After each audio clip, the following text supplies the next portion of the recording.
काही पर्यटकांनी केलेल्या आरोपानंतर चिरंजीवी टुरिझमने आपली भूमिका स्पष्ट करत आरोपांना सडेतोड उत्तर दिले आहे.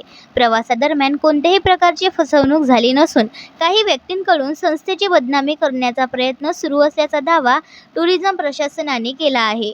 चिरंजीवी टुरिझमचे संचालक किरण पांडे यांनी बीसी न्यूजशी बोलताना सांगितले की संबंधित पर्यटकांकडून प्रवासासाठी ठरलेली रक्कम स्वीकारून नियोजनाप्रमाणे सर्व सुविधा उपलब्ध करून देण्यात आल्या होत्या. हॉटेल, प्रवास व्यवस्था, दर्शन तसेच अन्य आवश्यक सोयीसुविधा देण्यात कोणतीही कमतरता ठेवण्यात आली नव्हती.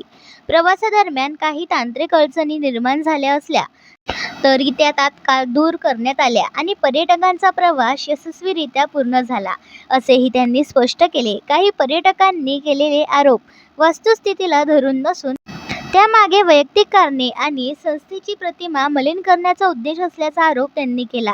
किरण पांडे यांनी बीसी न्यूजशी बोलताना सांगितले की चिरंजीवी टुरिझम गेल्या अनेक वर्षापासून विश्वासार्ह सेवा देत असून हजारो पर्यटकांनी संस्थेच्या माध्यमातून यशस्वीरित्या पर्यटनाचा आनंद घेतला आहे.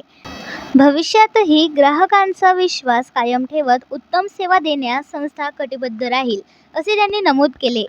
दरम्यान या प्रकरणामुळे पर्यटन क्षेत्रात चर्चेला उधाण आले असून पर्यटकांनी आपल्या समस्या मांडल्यावर टुरिझम संस्थापकांनी त्यांचे खंडन केले. यानंतर हे प्रकरण भविष्यात कोणते वळण घेते याबाबत पुढील घडामोडींवर सर्वांचे लक्ष लागले आहे. बीसी न्यूजकरिता मच्छिंद्र भटकर. आपण पाहत आहात बीसी न्यूज. आमच्या चॅनलला लाईक करा, शेअर करा व सबस्क्राईब करायला विसरू नका.